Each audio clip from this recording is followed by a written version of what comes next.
A diagram is of fiber trichates, whereas the second one is of libriform fibers. It is similar to extraxillary fibers that we have discussed in sclerenchymatous fibers.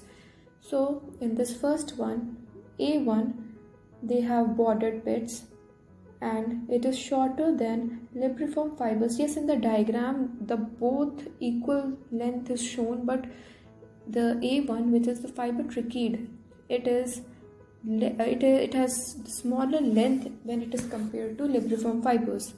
So that libriform fibers, it is long, narrow, and it has a narrow lumen.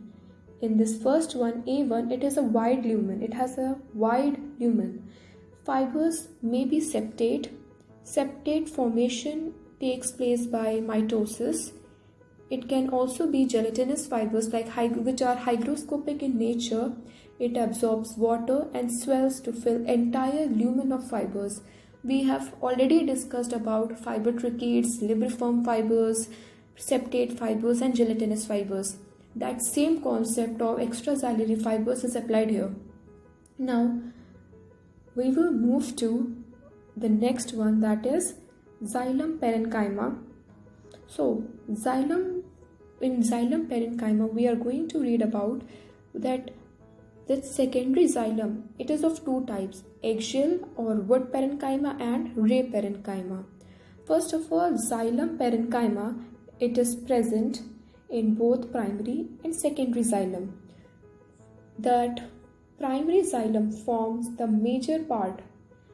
Now this is the diagram of xylem parenchyma.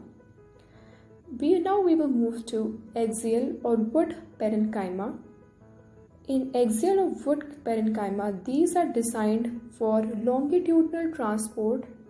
So longitudinal transport is this, which is parallel to long axis.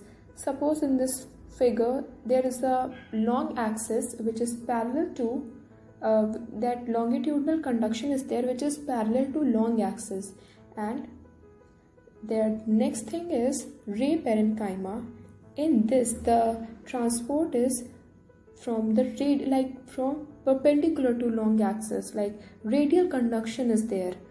And that ray parenchyma, or in which the radial conduction takes place, is simple when it is compared to axial system. And radial conduction is found in ray parenchyma. Longitudinal conduction is found in axial or wood parenchyma.